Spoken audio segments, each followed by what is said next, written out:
Hello friends, नमस्कार। मैं आशुतोष सिंह एक बार फिर से गुरुकुल के इस मंच पर आपका स्वागत करते हैं, अभिनंदन करते हैं, वंदन करते हैं। आशा करते हैं कि आप लोग भी काफ़ी अच्छे होंगे।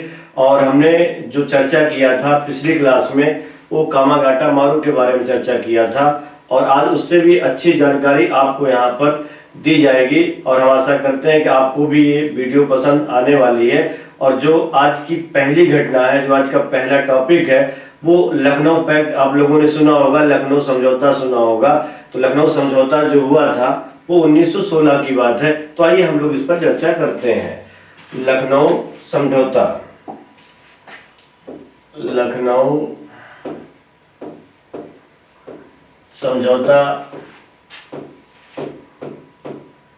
या आप इसको लखनऊ पैक्ट भी कह सकते हैं। तो कहीं कहीं लखनऊ पैक्ट करके आता है और कहीं पर लखनऊ समझौता आता है। और लखनऊ समझौता जो हुआ था वो 1916 में हुआ था। ये घटना जो है 1916 की है। अब देखिए, इसमें जो ये लखनऊ समझौता हुआ था, ये जो घटना है अपनी दो महत्वपूर्ण घटनाओं के लिए जानी जाती है। और इसमें जो दो महत्वपूर्ण घटना घटी है, तो पहली घटना के अंतर्गत आप कह सकते हैं, जो पहली घटना है, तो पहली घटना में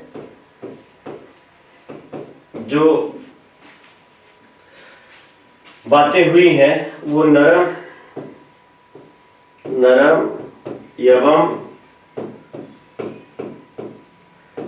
गरम दल के बीच में समझौता हुआ है। तो पहली घटना के अंतर्गत जो बात हुई है, आप बताएंगे, इसमें नरम और गरम दल के बीच में एक समझौता हुआ था। और दूसरी घटना के अंतर्गत इससे भी महत्वपूर्ण चौंकाने वाली बात हुई थी। तो आप बता सकते हैं कि दूसरी घटना के अंतर्गत आप कह सकते हैं कि कांग्रेस तथा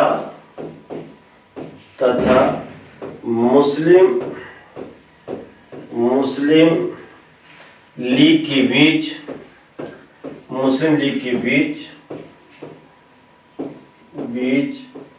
ऐतिहासिक समझौता हुआ था।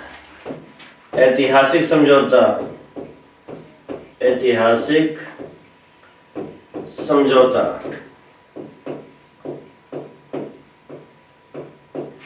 तो देखिए, जैसे इसमें आपको कई बातें आज जानने को मिलेंगी। जैसे अगर पूछा जाए कि इसको लखनऊ समझौता के ही नाम से क्यों जानते हैं, क्योंकि जो बैठक हुई थी, चाहे वो मुस्लिम लीग की हो, चाहे भारतीय राष्ट्रीय कांग्रेस की हो, जो भी बातें हुई थी, तो इसमें कांग्रेस और मुस्लिम लीग की जो बैठक हुई थी वो लखनऊ में हुई थी, और लखनऊ में ही समझौता हुआ था। इसलिए इसका नाम पड़ गया था लखनऊ समझौता। और ये बात कब की है, तो आप बताएंगे 1916 की बात है। अब इस घटना में, या आप कह सकते हैं इस बैठक में, दो बड़ी बातें हुई थी।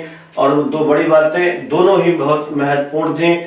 एक जो बड़ी बात थी वो कांग्रेस के अंदर की बात थी, जिसमें नरम दल और गरम दल के बीच में समझौता हुआ था। और दूसरे उससे भी चौंकाने वाली बात थी, और ये भारतीय राष्ट्रीय कांग्रेस के इतिहास में और मुस्लिम लीग के इतिहास में इससे पहले इतनी बड़ी बात अभी तक नहीं हुई थी। और भारतीय इतिहास में भी कह सकते हैं, राष्ट्रीय आंदोलन के इतिहास में भी कह सकते हैं, इतना बड़ा समझौता अभी तक नहीं हुआ था। और ये जो समझौता हुआ था ऐतिहासिक था। और किसके बीच में हुआ था? कांग्रेस और मुस्लिम लीग के बीच में समझौता हुआ था। अब इसमें दो बड़ी बातें आपको और भी जानने को मिल जाएंगी, और ये क्वेश्चन यहाँ से पुटअप होता है। जैसे पूछा जाता है कि इस ऐतिहासिक समझौते के समय, या जो लखनऊ में बैठक हुई थी, तो इसकी अध्यक्षता किसने की थी? तो आप बताएंगे, इस समय इस लखनऊ बैठक की जो अध्यक्षता की गई थी वो कांग्रेस के एक नेता थे। और कांग्रेस के उस समय जो अध्यक्ष थे उनका नाम था अंबिका चरण मजूमदार। नाम सुना होगा आप लोगों ने, अंबिका चरण मजूमदार।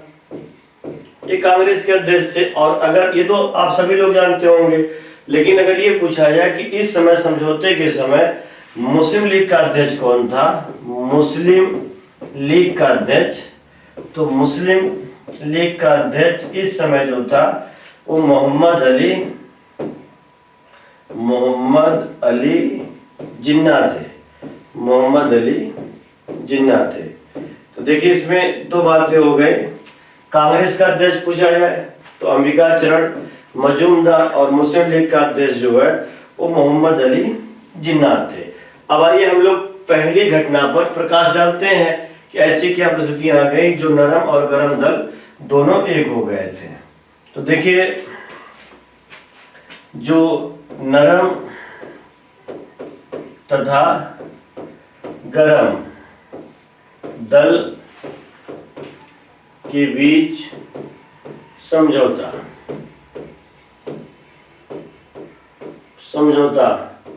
जैसे आपने पढ़ा होगा और हमने पिछली क्लास में आपको वीडियो के माध्यम से बताया था कि कांग्रेस का जो पहला विभाजन हुआ था, तो कांग्रेस का जो प्रथम विभाजन हुआ था वो 1907 में और सूरत अधिवेशन में हुआ था। और जो कांग्रेस का प्रथम विभाजन हुआ 1907 में सूरत अधिवेशन में हुआ था।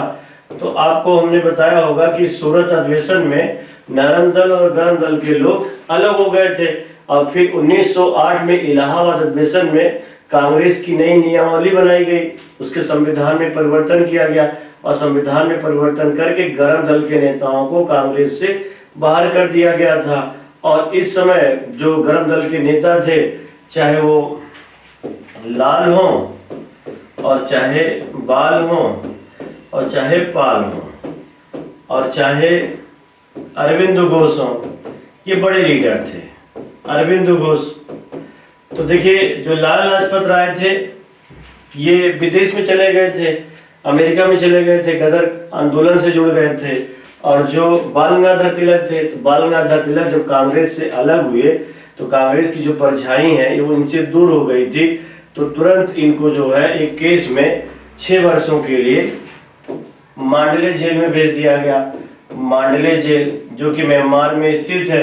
तो ये जो थे बाल गंगाधर तिलक मांडले जेल में चले गए और जो बिपिन चंद्र पाल थे वो अस्थायी रूप से अगर देखा जाए तो राजनीति से अलग हो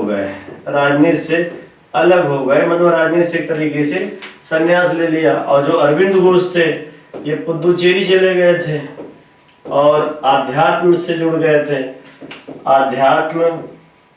जुड़ गए और पुदुचेरी में इन्होंने एक अपना आश्रम बनाया था, ओरेविले आश्रम।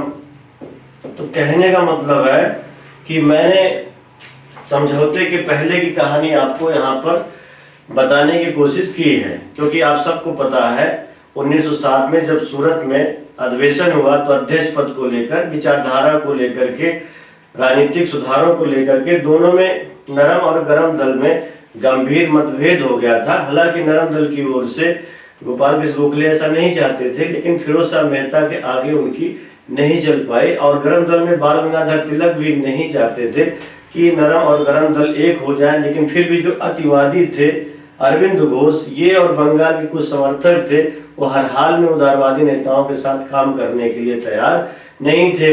और जो 4 प्रस्ताव था, राष्ट्रीय शिक्षा, स्वराज, स्वदेशी बहिष्कार, उसको लेकर के 1907 में दोनों के बीच में विवाद हो गया था। और इलाहाबाद अधिवेशन में 1908 में कांग्रेस के गरम दल के नेताओं को इससे बाहर कर दिया गया था। लेकिन अब यहाँ पर आप कह सकते हैं कि समझौता हो रहा है, तो समझौते में कारण को ढूंढना होगा। तो ऐसा क्या कारण हो गया कि आज यहाँ पर नरम दल और गरम दल एक होने के लिए इकट्ठा हो रहे हैं। तो आप हमेशा याद रखिएगा, बगैर परिस्थितियों के ना तो कोई अलग होता है ना कभी एक होता है। तो कुछ ऐसी परिस्थितियां थीं जो नरम दल और गरम दल को एक करने के लिए जिम्मेदार मानी जाती हैं। तो नरम दल की जो कमान है इस समय वो एनी बेसेंट के हाथ में है। एनी बेसेंट, और एनी बेसेंट एक प्रगतिशील विचारधारा से जुड़ी हुई महिला थी और इनको लगने लगा था, दिखने लगा था कि जब से गरम दल के लोग यहाँ से दूर हुए हैं तब से भारत का जो नौजवान है या भारत के जो नवयुवक हैं वो अब कांग्रेस से धीरे धीरे दूरी बना रहे हैं। अर्थात कांग्रेस की लोकप्रियता गरम दल के जाने के बाद कम हो चुकी थी। और आप देखेंगे जब इतिहास पर प्रकाश डालेंगे तो उसमें आप यही पाएंगे कि 1907 से लेकर 1916 तक कोई ऐसा गंभीर प्रयास नहीं किया गया, ना तो प्रशासन के सुधार को लेकर के किया गया, ना आंदोलन को लेकर के किया गया, ना ही किसी प्रकार का कोई भी यहाँ पर मौलिक अधिकार जैसी चीजों को बताने की कोशिश की गई, समझाने की कोशिश की गई। अर्थात 1907 से लेकर 1916 तक कांग्रेस ने एक भी आंदोलन किसी के नेतृत्व में चलाने की हिम्मत लोग नहीं जुटा पाए, क्योंकि इसमें नौजवान या जो विद्यार्थी हैं या आप कह सकते व्यापारी हैं और लोग हैं, वो कांग्रेस के साथ जुड़ नहीं पा रहे थे, विश्वास नहीं कर पा रहे थे। उनका जुड़ाव जो था, उनका जो लगाव था, वो नरम दल के साथ कम था, गरम दल के साथ ज्यादा था। तो एनी बेसेंट जब 1916 में कांग्रेस में एक मजबूत, आप कह सकते हैं कांग्रेस की सदस्य के रूप में जब जुड़े, तो लोग इनके विचारों से प्रभावित हुए और इनको लगने लगा कि जब तक हम गरम दल के लोग को नहीं मिलाएंगे तब तक कांग्रेस में धार लगाना इतना आसान नहीं होगा और लोग जुड़ने के लिए तैयार नहीं होंगे, खास करके हमारा नवयुवक वर्ग। तो धीरे धीरे इन्होंने समझ लिया था इस चीज को, तो गरम दल के नेताओं की ओर रुख किया और इनके बारे में कहा जाता है कि इनके प्रयासों से नरम दल और गरम दल के बीच में लखनऊ में समझौता हुआ था, समझौता किया गया था। और सबसे बड़ी बात यह भी है कि जैसे इस समय जो गरम दल के दो कट्टर विरोधी थे, दो कट्टर विरोधी गरम दल के, जैसे बाल गंगाधर जो गरम दल के दो बड़े विरोधी थे, उनका नाम था, एक हो गए फिरोज शाह मेहता और दूसरे जो थे गोपाल कृष्ण गोखले।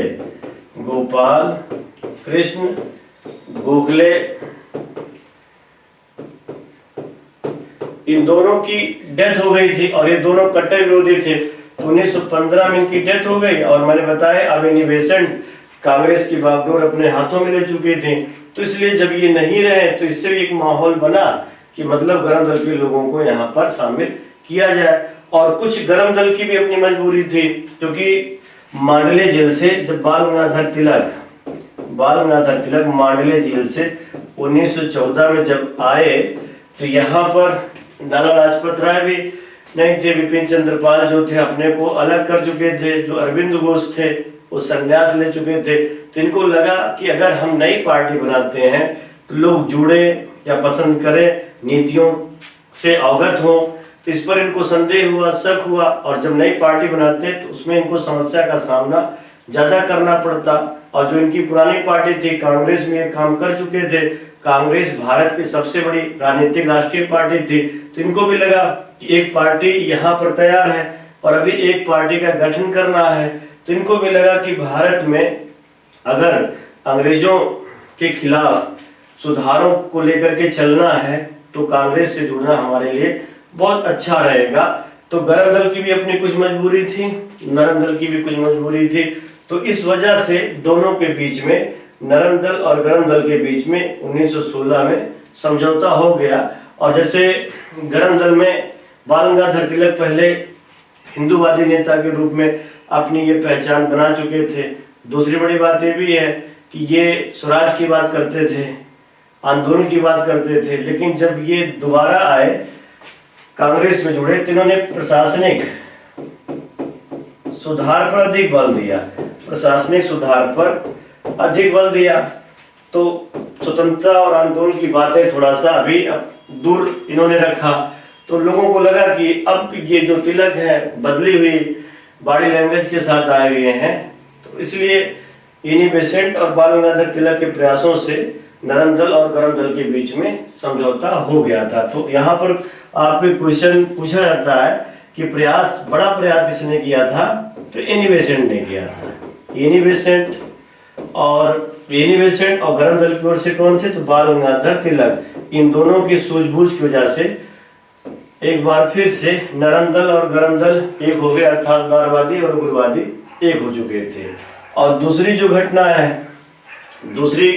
जो बड़ी घटना है ये और भी चौंकाने वाली है, अर्थात दूसरी घटना के अंतर्गत कांग्रेस तथा मुस्लिम लीग के बीच मुस्लिम लीग के बीच, कांग्रेस तथा मुस्लिम लीग के बीच ऐतिहासिक समझौता हुआ। ऐतिहासिक समझौता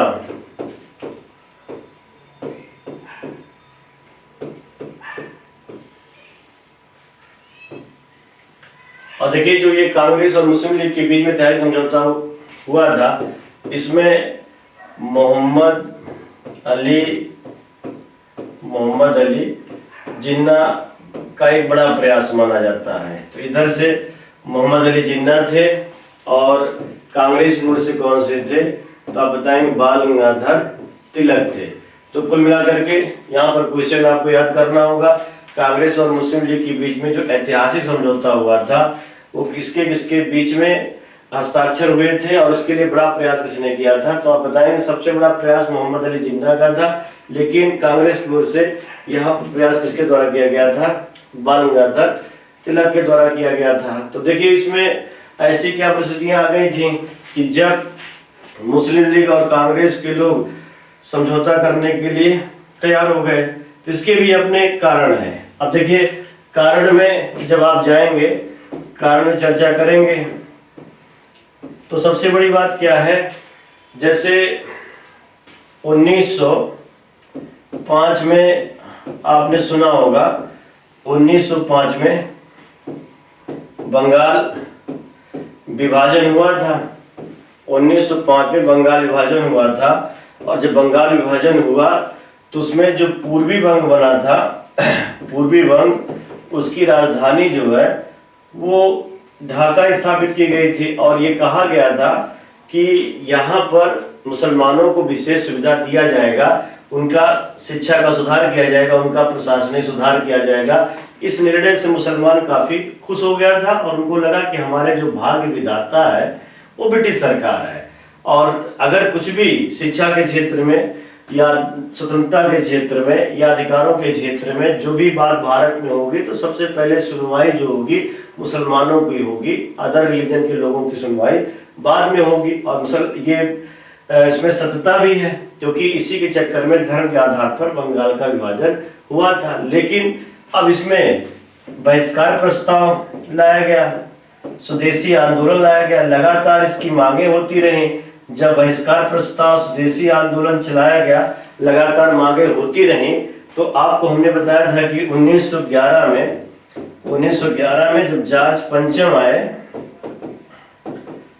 जॉर्ज पंचम जब आए थे तो उन्होंने बंगाल विभाजन को क्या किया, रद्द कर दिया। तो एक बार ये कह रहे हैं कि बंगाल हम बांटेंगे, जबकि बांटा भी और विशेष सुविधा देने की बात की, सुविधा इनको उतनी मिली नहीं, और दूसरे दबाववश 1911 में अंग्रेजों ने इसका एकीकरण कर दिया। तो इसमें मुसलमानों को शक हुआ कि कह कुछ और रहे हैं, कर कुछ और रहे हैं, विभाजन करने की बात की थी, तो विभाजन के साथ साथ अब इसका एकीकरण कर दिया। धीरे धीरे इनका विश्वास अंग्रेजों से उठने लगा। दूसरी चीज ये भी है कि जैसे 1912 में ये बड़ा मैटर है, 1912 में बाल्कान युद्ध हुआ था। 1912 में बाल्कान युद्ध हुआ था, और जब बाल्कान युद्ध हो रहा था तो ब्रिटेन ने तुर्की के खलीफा से वादा किया था, तुर्की के खलीफा से वादा किया था कि हम आपकी सहायता करेंगे। तुर्की खलीफा से कहा कि हम आपकी सहायता करेंगे, जबकि तुर्की खलीफा को इन्होंने सहायता नहीं किया, बल्कि आगे चल करके तुर्की खलीफा को अपदस्थ करवा दिया, और उससे भी आगे चल करके तुर्की का विभाजन भी हो गया था। सीवर्स की संधि के द्वारा तुर्की का विभाजन भी इन्होंने कर दिया था। तो मेरे कहने का मतलब है कि जब बाल्कान युद्ध हो रहा था तो उसमें अंग्रेजों ने वादा किया था भारतीय मुसलमानों से, और तुर्की के खलीफा की हम सहायता करेंगे, लेकिन तुर्की खलीफा की सहायता करने से ब्रिटिश सरकार ने मना कर दिया था। और जब मना कर दिया, और उस समय तुर्की का खलीफा जो होता था वो पूरे इस्लाम का खलीफा माना जाता था। भारत के मुसलमान भी इसको मानते थे, चाहते थे, पसंद करते थे। तो जब इन्होंने इससे दूरी बनाना शुरू कर दिया ब्रिटिश सरकार ने, और आगे चल करके इसको जब शासन से हटाया, तो धीरे धीरे जो मुसलमान थे वो अंग्रेजों से दूरी बनाना शुरू कर दिए थे। और तीसरी बड़ी बात ये भी है तीसरी बड़ी बात ये भी है, अब मुस्लिम लीग की जो कमान है, मुस्लिम लीग की जो कमान है वो अलीगढ़ के कट्टर मुसलमानों से धीरे धीरे दूर हो जा रही है। और अब इसमें जो नए मुसलमान जुड़ रहे हैं वो राष्ट्रवादी मुसलमान हैं। और जैसे राष्ट्रवादी मुसलमानों में आप कह सकते हैं शौकत अली हैं, शौकत अली हो गए, मोहम्मद अली हो गए, और आप कह सकते हैं हसरत मोहानी हो गए, और मौलाना अबुल कलाम आज़ाद हो गए, तो ये सब राष्ट्रवादी विचारधारा से जुड़े हुए थे। और मौलाना अबुल कलाम आज़ाद का एक पत्र था अल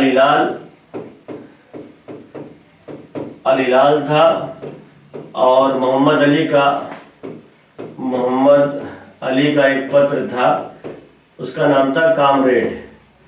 तो ये दोनों ऐसे पत्र थे जो कि उर्दू में प्रकाशित होते थे, जिससे मुसलमान जो भी होता था इस पत्र को पढ़ता था और उसमें राष्ट्रवादी विचारधारा प्रकाशित होते थे।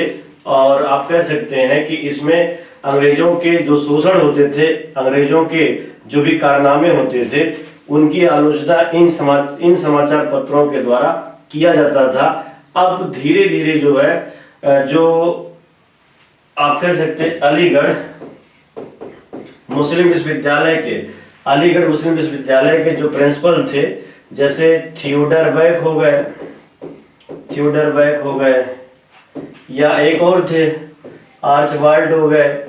अब इन सब से मुसलमानों ने धीरे धीरे दूरी बनाना शुरू कर दिया। अब यहाँ पर जो मुस्लिम था वो अब कट्टर ना होकर के राष्ट्रवाद की ओर बढ़ रहा था, और राष्ट्रवाद की ओर बढ़ाने में कामरेड अल हिलाल या मोहम्मद अली या आप कह सकते हैं शौकत अली या मौलाना अबुल कलाम आज़ाद का एक बड़ा योगदान माना जाता है। अब ये मुसलमानों की बात ना करके इनके जो लफ्ज थे, आप ये कह सकते हैं कि जो इनके बातें होती थी वो अब स्वराज तक जाती थी, स्वशासन तक जाते थे, या आप कह सकते हैं सुधार तक बात करते थे। तो धीरे धीरे लोगों में कट्टरता कम हो रहा था और अंग्रेजों की चाल चरित चेहरा को बाखूबी ये पहचानना शुरू कर दिए थे।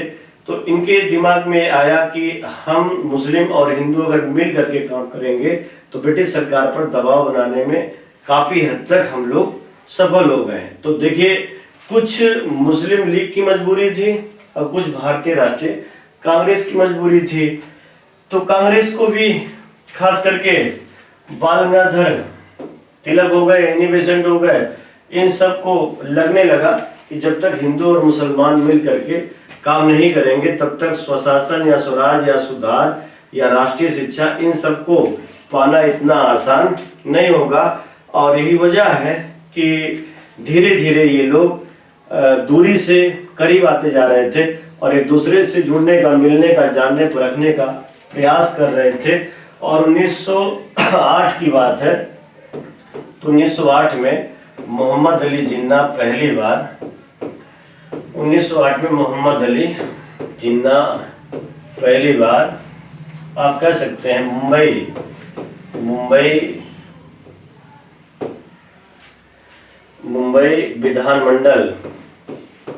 विधानमंडल काउंसिल के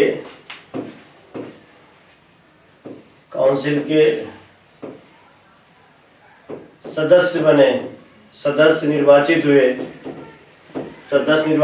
फिर पहली बार मोहम्मद अली जिन्ना 1913 में मुस्लिम लीग में शामिल हुए। देखिए, यहाँ पर आपको दो क्वेश्चन मिल जाएगा। अगर पूछा जाए मुंबई विधानमंडल के काउंसिल का सदस्य जब ये निर्वाचित हुए थे तो 1908 में हुए थे, और पहले वाले मुस्लिम लीग के सदस्य मोहम्मद अली जिन्ना कब निर्वाचित हुए थे? 1913 में हुए थे। और ये जो मुस्लिम लीग का अधिवेशन हो रहा था, तो मुस्लिम लीग का अधिवेशन जो था वो आप बताइएगा कराची में था, सॉरी लखनऊ में था। इसमें शामिल हुए। और उसी वर्ष 1913 की ही बात है, ये कांग्रेस का भी एक अपना अधिवेशन चल रहा था, और कांग्रेस के अधिवेशन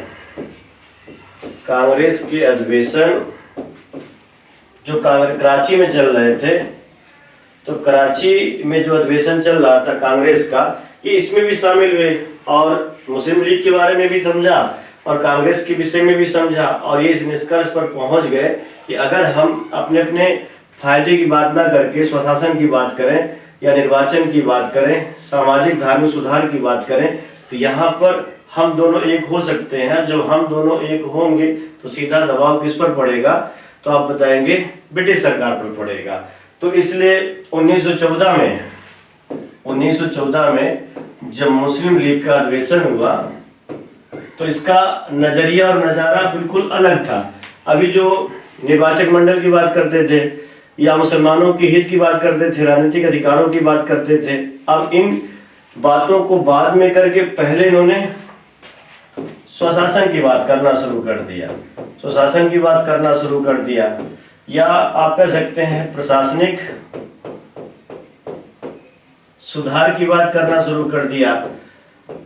तो कहने का मतलब है कि इनका एजेंडा जो था, जो मुसलमानों तक ही सीमित था, अब ये मुसलमानों के साथ साथ, ऐसा नहीं है कि एकदम से बिल्कुल मुसलमानों की बात नहीं कर रहे हैं, बल्कि मुसलमानों के साथ साथ देश हित की भी बात कर रहे हैं, सुशासन की बात कर रहे हैं, प्रशासनिक सुधार की बात कर रहे हैं। इसके साथ साथ सीमित मात्रा में ही सही, जैसे अलग निर्वाचक मंडल की बात भी यहाँ पर की जा रही है, लेकिन सुशासन प्रशासनिक सुधार की बात, संवैधानिक सुधार की बात उससे पहले की जा रही है। फिर जिन्ना को लगा कि मुस्लिम लीग और कांग्रेस का साथ साथ अगर अधिवेशन हो जाए तो ज्यादा बेहतर रहेगा, एक अच्छा स्वस्थ संदेश जाएगा। तो ना सिर्फ ये दोनों राजनीतिक पार्टियों का साथ साथ अधिवेशन होगा, बल्कि ये दोनों जो है एक अलग अलग कौम का प्रतिनिधित्व करने वाली संस्था साबित होने जा रही है। तो इसमें हिंदू और मुसलमान दोनों करीब आने के लिए ललायत होंगे और आगे बढ़ेंगे। इन्हीं सब चीजों को लेकर के मोहम्मद अली जिन्ना के व्यक्तिगत प्रयासों से, मोहम्मद अली जिन्ना के व्यक्तिगत प्रयासों से 1915 में मुंबई में, उस समय बंबई हुआ करता था, मुंबई में कांग्रेस और मुस्लिम लीग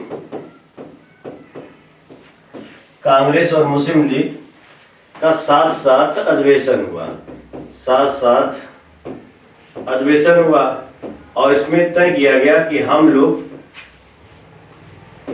कुछ बातें देश हित की करेंगे, और वो बातें जो है हम लोग जो है एक निर्णायक भूमिका के तहत लखनऊ में सम्मेलन जब अगला आयोजित किया जाएगा तो उसमें 19 सूत्रीय ज्ञापन ब्रिटिश सरकार को दिया जाएगा, और हम लोग अपने समितियों के माध्यम से इस बात को, स्वशासन की बात को, निर्वाचन की बात को, सुधार की बात को, प्रशासनिक को, चाहे संवैधानिक को, स्वतंत्रता की बात को, अधिकारों की बात को ब्रिटिश सरकार तक पहुंचाने का कार्य करेंगे। तो देखिए, इसमें अगर पूछा जाए कि पहली बार भारतीय राष्ट्रीय कांग्रेस और मुस्लिम लीग के बीच में साथ साथ जो समझौता हुआ था, साथ साथ जो अधिवेशन हुआ था, अभी समझौता नहीं हुआ था, अधिवेशन जो हुआ था, उसमें बड़ा प्रयास किसने किया था?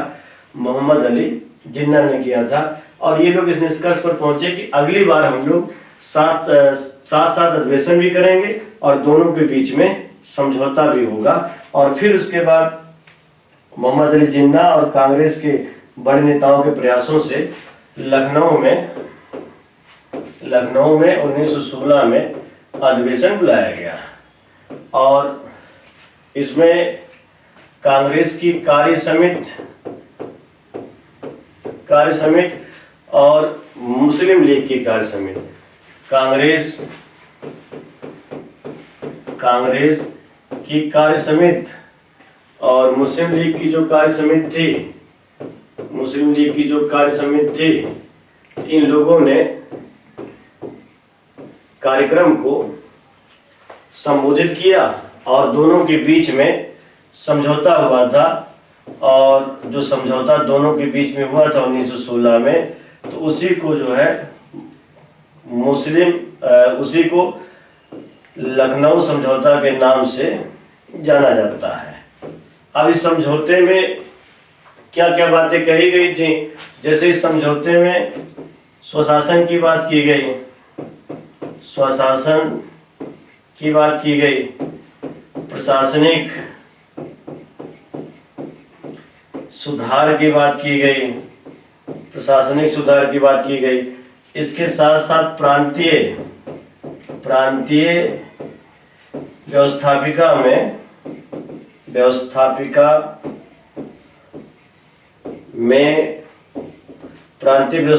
में निर्वाचित सदस्यों की संख्या को बढ़ाने की बात की गई। ये कहा गया कि प्रांतीय व्यवस्थापिका में जो भी सदस्य आए वो मनोनीत कम हो, निर्वाचित ज्यादा होंगे। जब निर्वाचित ज्यादा होंगे तो उनकी जिम्मेदारी जनता के प्रति अधिक होगी। इसके अलावा जो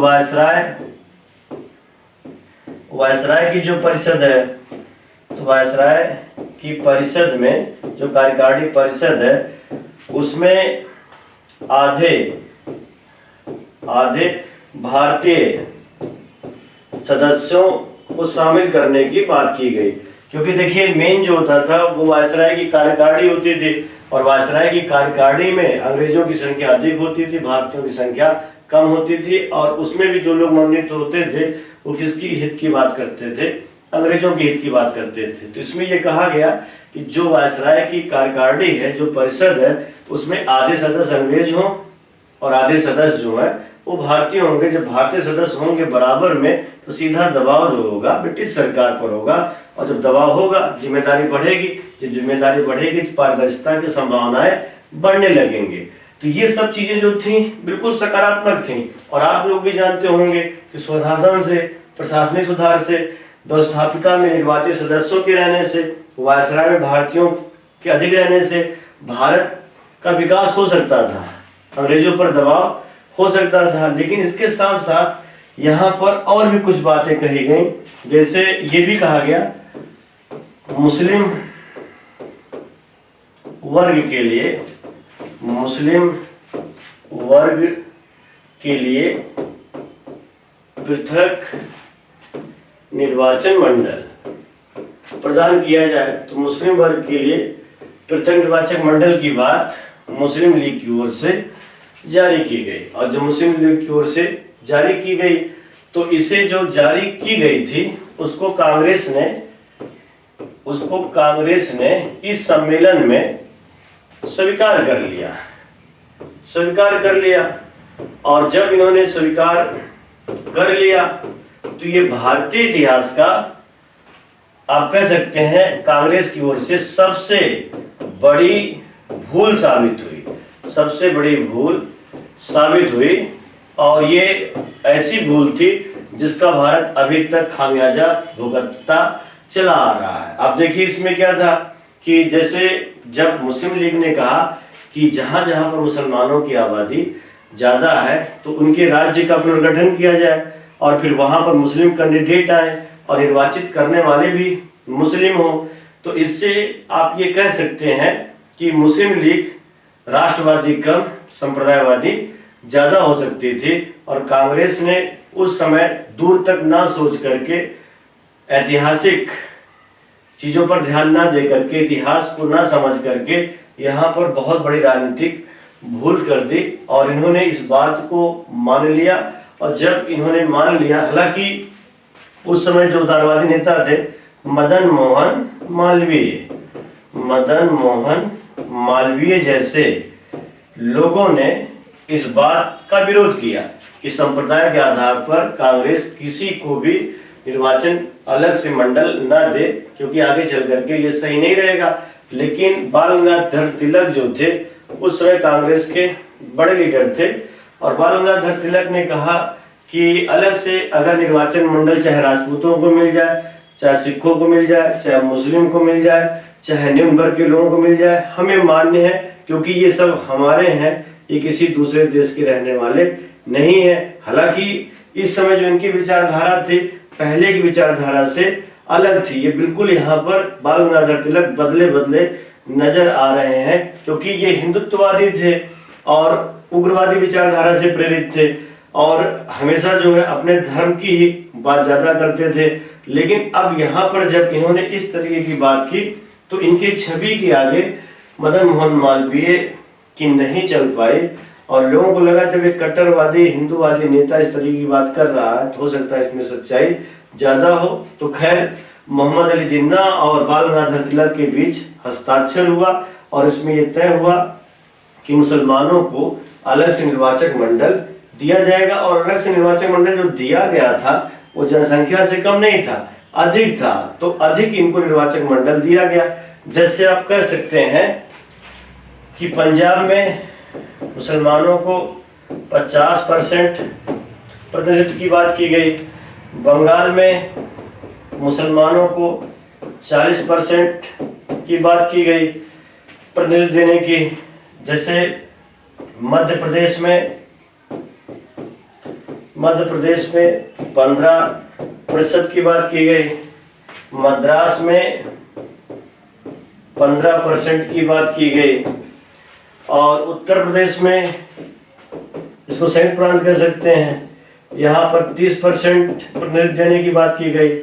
और जैसे सिंध हो गया तो सिंध में 32% प्रतिनिधित्व देने की बात की गई। तो जब इन्होंने हस्ताक्षर कर दिया तो पंजाब में 50% मुस्लिम प्रतिनिधि आने लगे, बंगाल में 40%, मध्य प्रदेश में 15%, अर्थात धर्म के आधार पर यहाँ पर मुस्लिम लीग आगे चल करके मजबूत होने लगी। और आपने सुना होगा कि 1916 से लेकर 1920 तक मुस्लिम लीग और कांग्रेस, मुस्लिम लीग और कांग्रेस साथ साथ चले हैं। फिर असहयोग आंदोलन के बाद धीरे धीरे मुस्लिम लीग और कांग्रेस दोनों के बीच में दूरी होने लगी, क्योंकि बीच में दंगे भी होने लगे थे।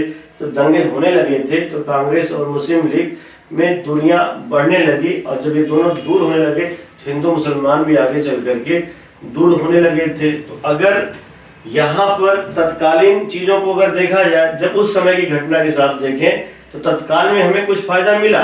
जैसे इनको हमने संप्रदाय के आधार पर निर्वाचक मंडल दे दिया तो हम 4 वर्षों तक स्वशासन को लेकर के, प्रशासन को लेकर के दबाव बनाने में सफल रहे और इसमें कोई शक नहीं है। यही वजह है कि जो होम रूलिंग आंदोलन था उसमें भी सफलता कुछ हद तक मिली थी, फिर मॉन्टेगू चेंज से सुधार भी आया था, तो इसमें कुछ हद तक हम सफल थे। लेकिन जब आप दूरदर्शिता पर नजर डालेंगे तो उसमें आप ये कह सकते हैं कि हमने राष्ट्रीयता को प्राप्त करने के लिए काफी कुछ यहाँ पर गंवा दिया था। और यहाँ पर जहां तक मुस्लिम लीग की बात है तो मुस्लिम लीग सांप्रदायिकता पर अधिक फोकस कर दिया और राष्ट्रीयता पर फोकस कम किया।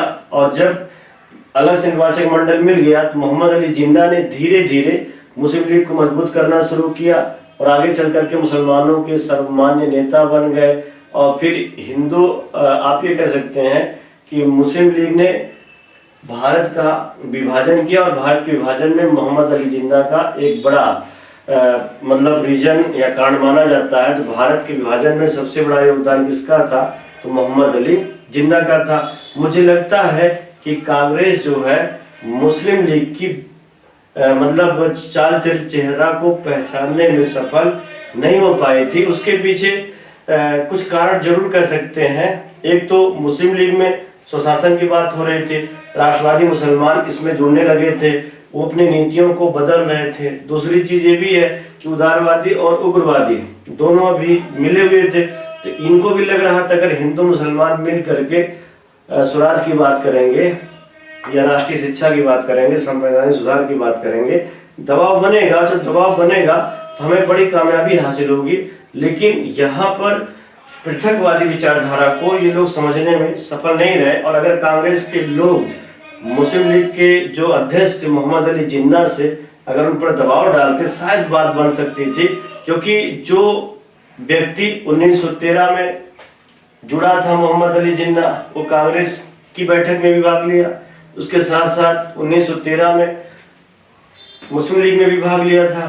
फिर उसी के आधार पर स्वशासन की बात मुस्लिम लीग में 1914 में हुई थी। फिर उसी के व्यक्तिगत प्रयासों से 1915 में कांग्रेस और मुस्लिम लीग के साथ साथ बैठक भी हुई थी और उसी के बड़े प्रयासों से दोनों के बीच में समझौता हुआ था। शायद यहाँ पर कांग्रेस नेता से चूक हो गई और कांग्रेस के नेता अगर कहते कि जिन्ना आप अलग से निर्वाचक मंडल की बात को ना माने, ये देश हित में नहीं है और इससे चल करके अंग्रेजों को लाभ मिल सकता है, बंटवारा हो सकता है, तो उसमें संभावनाएं शायद थी कि जिन्ना उस समय कांग्रेस की बात मान सकता था या वैकल्पिक व्यवस्था आरक्षण से भी वो आगे बढ़ सकता था। तो शायद कांग्रेस के लोग इसके मूल को पहचानने में सफल नहीं रहे और अगर इस बात को दूर तक सोचे होते, तत्काल की खुशी में ना होते, ज्यादा खुश ना होते, शायद ये आगे चल करके कांग्रेस पर जो ब्लेम लगाया जाता है कि भारत पाकिस्तान के बंटवारे में उसका बड़ा योगदान है जिन्ना के साथ साथ, तो शायद ये ऐतिहासिक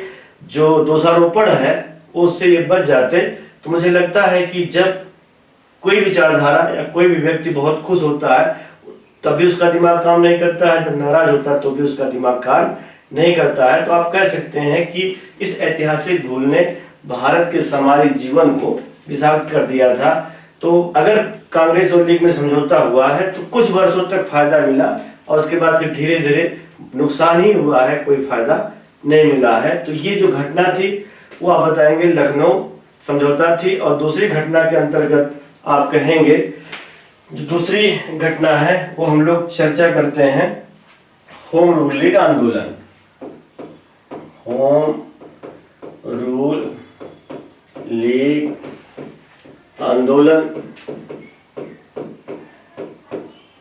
और होम रूल लीग आंदोलन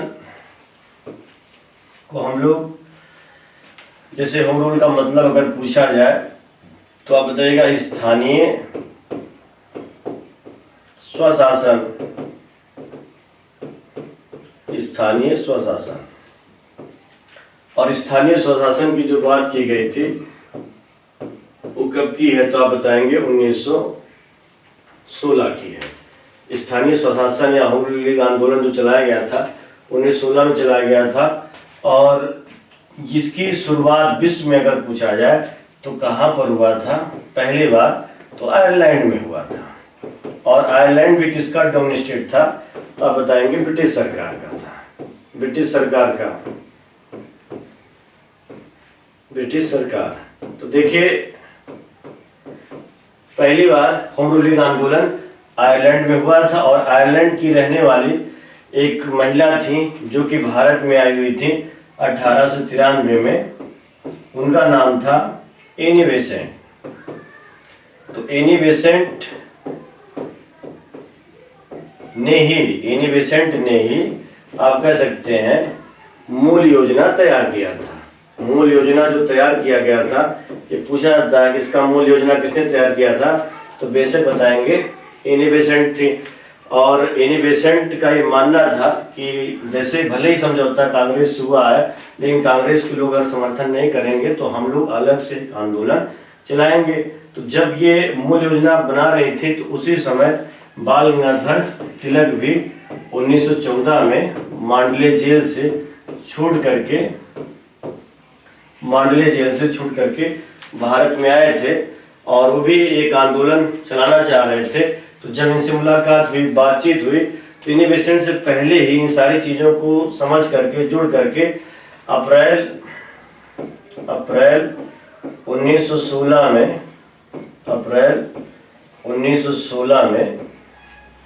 तिलक ने होम रूल लीग आंदोलन की शुरुआत कर दी। तो देखिए इसमें दो क्वेश्चन मिल जाएगा आपको। अगर पूछा जाए योजना किसने तैयार की थी, एनी बेसेंट ने, और इसकी शुरुआत किसने की थी तो बाल गंगाधर तिलक ने। और इन्होंने अपने होम रूल लीग आंदोलन का जो मुख्यालय स्थापित किया था तो मुख्यालय तिलक के द्वारा बेलगांव में स्थापित किया गया था। बेलगांव, और बेलगांव में जो मुख्यालय स्थापित किया था वो कहाँ पर स्थित है तो आप बताएंगे पुणे में स्थित है।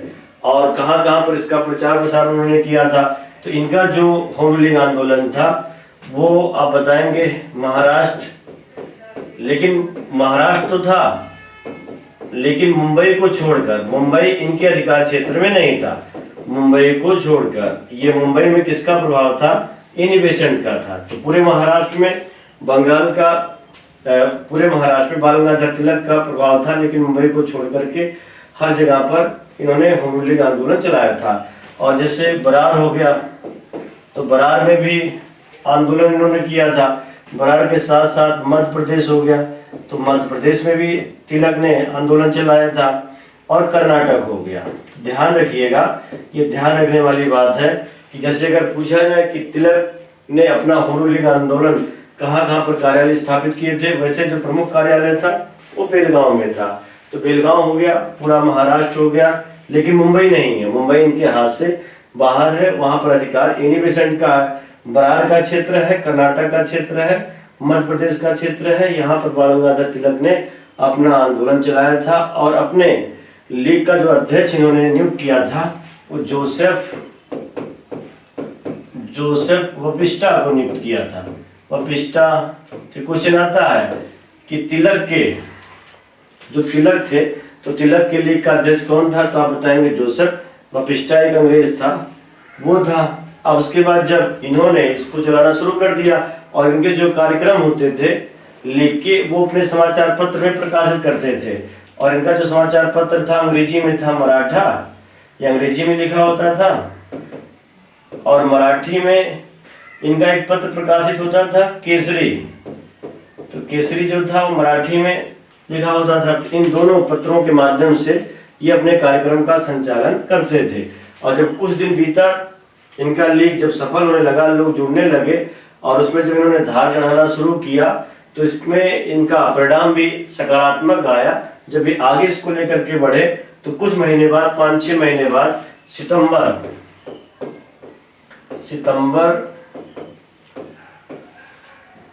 1916 को एनी बेसेंट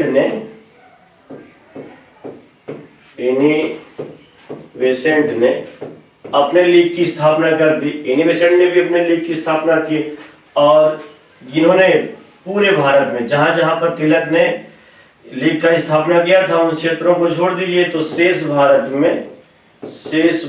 में एनी बेसेंट ने अपने लीग की स्थापना की।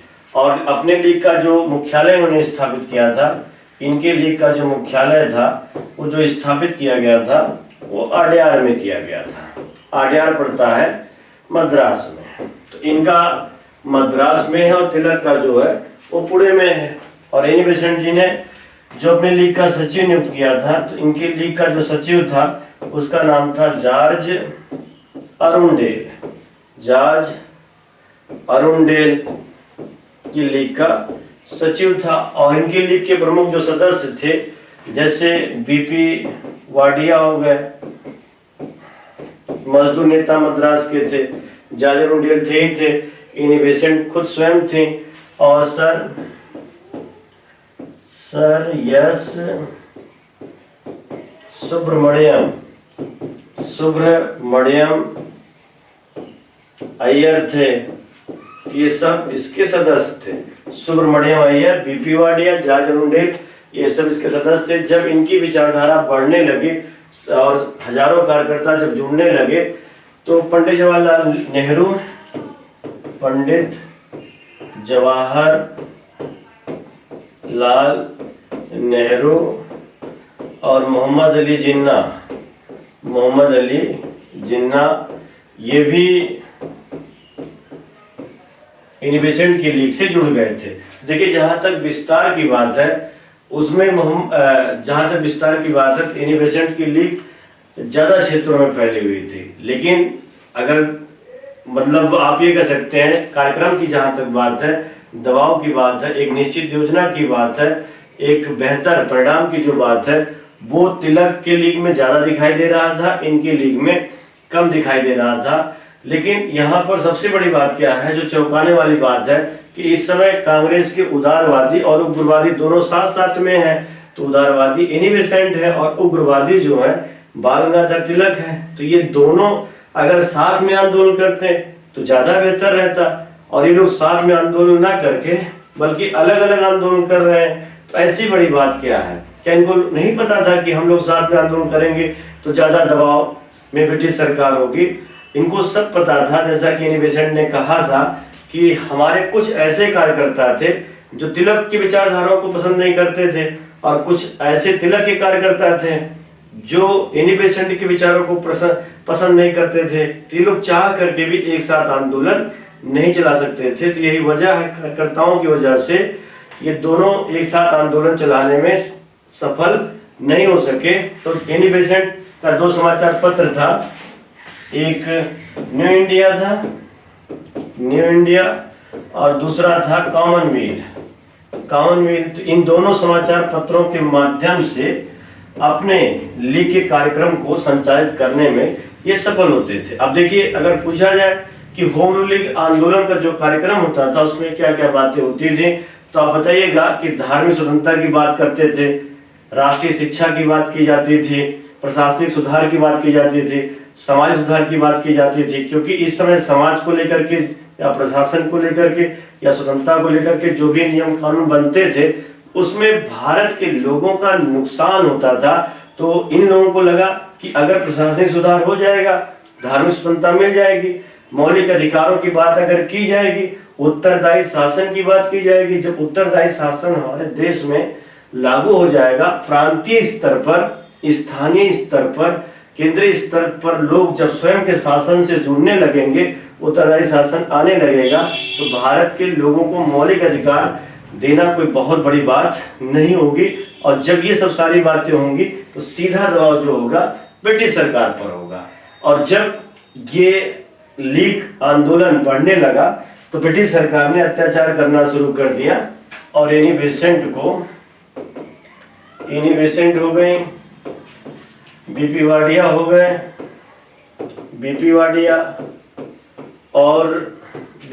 हो गए, आप कह सकते हैं इन, और अरुणडेल,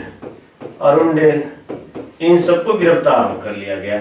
और जब ये लोग गिरफ्तार कर लिए गए तो तिलक ने भी इनकी गिरफ्तारी का विरोध किया, नौजवानों ने भी इनकी गिरफ्तारी का विरोध किया, महिलाओं ने भी इनकी गिरफ्तारी का विरोध किया। और जो इससे जुड़े हुए व्यक्ति थे, सुब्रमण्यम अय्यर, सर सुब्रमण्यम अय्यर, तो सुब्रमण्यम अय्यर ने जो सर की उपाधि थी, जिसको हम लोग नाइटहुड की उपाधि कहते हैं, तो नाइटहुड की उपाधि वापस कर दी थी। तो उपाधि वापस करने की जो बात है, उपाधि की वापसी की जो बात है, भारतीय इतिहास में पहली बार सुब्रमण्यम अय्यर ने ऐसा किया था, क्योंकि इससे पहले किसी ने भी किसी प्रकार की कोई उपाधि वापस नहीं की थी। तो जब ये आंदोलन समाप्त हुआ, तो आंदोलन समाप्त करने से पहले भारत में इतिहास में एक नई घटना जुड़ चुका था, ब्रिटिश सरकार पर दबाव पड़ चुका था, और ब्रिटिश सरकार ने, आप कह सकते हैं कि जो चेम्सफोर्ड सुधार लाया गया था, मॉन्टेगू चेम्सफोर्ड सुधार, जिसमें उत्तरदायी शासन की बात की गई थी, या केंद्रीय विधानमंडल और प्रांतीय विधानमंडल, अपर हाउस लोअर हाउस की बात की गई थी, जो लोगों के मताधिकारों की बात की गई थी। तो बहुत सारी बातें जो हुई हैं आगे चल करके, उसमें सबसे बड़ी भूमिका अप्रत्यक्ष रूप से किसकी थी, तो आप बताएंगे होम रूलिंग आंदोलन की थी। तो ठीक आज के लिए जो है इतना ही रहेगा। फिर आगे जब हम आएंगे तो आगे गांधी युग के बारे में शुरुआत करेंगे। तो आज के लिए इतना ही। जय हिंद।